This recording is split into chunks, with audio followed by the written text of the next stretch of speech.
बच्चों का सर्दी खांसी का जो पैटर्न होता है, अक्सर देखा जाता है कि महीने में 1 बार 2 बार 3 बार ये रिपीट होता रहता है। तो इससे हर पेरेंट, मैं भी as a new parent I am always worried, तो बहुत सारे पेरेंट्स वरीड रहते हैं। तो ये बताइए, क्या ये नॉर्मल है, ये रिपीटेड पैटर्न्स होना सर्दी खांसी के? हाँ, छोटे बच्चों को अक्सर सर्दी खांसी आप देखोगे कि लगी रहती है। करेक्ट। और जो जी। बच्चे 6 महीने से बड़े हो जाते हैं अक्सर उनको देखोगे कि हल्की सर्दी लग जाती है, नाक बहता है, नाक बंद हो जाती है, तो फिर वो फीड करने में दिक्कत होती है, खाते नहीं जी। है ठीक से। या फिर खांसी देखोगे कि बहुत ज़्यादा होती है तो बच्चे परेशान होते हैं, कई बार खांसते खांसते वॉमिट कर देते हैं।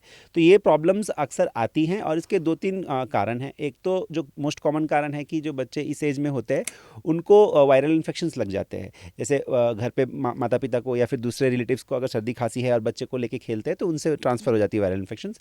साथ ही साथ अगर एल्डर सिबलिंग है, बड़े बच्चे घर पे है, तो वो स्कूल से इन्फेक्शन लेके आते हैं छोटे बच्चों को, फिर उससे इन्फेक्शन हो जाती है। तो उसके वजह से बच्चे बार बार थोड़ी बहुत सर्दी खांसी लगती है। बट अगर बच्चा बहुत ज़्यादा बीमार नहीं होता है सर्दी जी। खांसी से और कुछ दिनों में मान लीजिए कि 3-4 दिन में बच्चा ठीक होने लगता है तो इसमें परेशान होने की ज़रूरत नहीं है। दूसरा कारण जो सर्दी खांसी अक्सर बच्चों को लगती है वो है कि अगर बच्चों को एलर्जी या फिर एजमा से रिलेटेड है तो करेक्ट। उसमें क्या होता है, बिना बुखार के भी बच्चों को सर्दी खांसी अक्सर लग जाती है।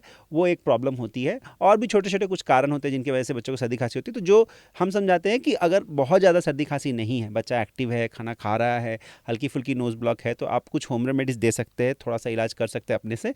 और उसके बाद अगर बच्चे को ज़्यादा खांसी हो रही है, मतलब नॉन स्टॉप खांसी कर रहा है, रात में सो नहीं पा रहा है, फीडिंग ठीक से नहीं है या फिर बुखार वगैरह है, तो उसमें डॉक्टर से आप दवाई लेके फिर बच्चे को रिलीव कर सकते हैं।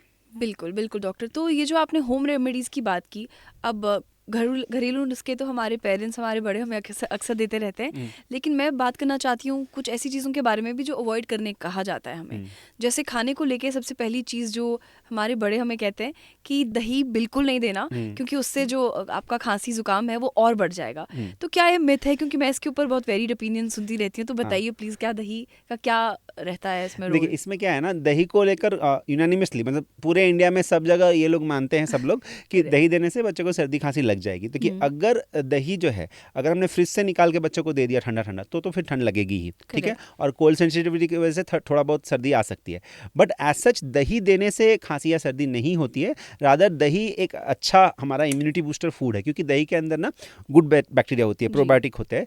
तो उससे हमारी बॉडी की इम्यूनिटी इंप्रूव होती है, दही पचने में आसान होता है। और good source of like protein है, उसके अंदर कैल्शियम है, विटामिन डी भी अगर उसमें फोर्टिफिकेशन किया है तो वो सब चीज़ें रहती है। जी। तो ऐसे दही मना नहीं है, आप दे सकते हो सर्दी खांसी में भी। और यहाँ तक कि दही देने से सर्दी खांसी नहीं होती, इसके ऊपर काफ़ी रिसर्च है। और कुछ रिसर्च तो ऐसे भी है कि दही देने से बच्चों की इम्यूनिटी बढ़ती है, सर्दी खांसी की ड्यूरेशन कम हो जाती है। ओह माय तो वो गॉड! सारे एविडेंस जो है वो उस दही को देने के फेवर में है। कोई भी प्रॉब्लम नहीं है, आप सर्दी खांसी में भी दही दे सकते हो और दही देने से कभी भी सर्दी खांसी नहीं होती है।